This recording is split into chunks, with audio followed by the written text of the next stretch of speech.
вышел. Мы проходим арабский язык про Мухаммада саллаллаху. Меня зовут Айзема. Мы изучаем арабский язык. Нам там объяснять про Мухаммада, пророка. Нам объясняют правила, как надо кушать. Правой рукой нам надо кушать. Мы пишем, что нам надо. Нам говорят и рассказывают, что там.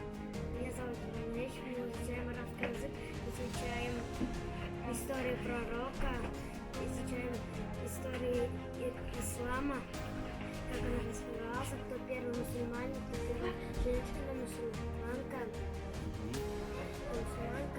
еще кто был первым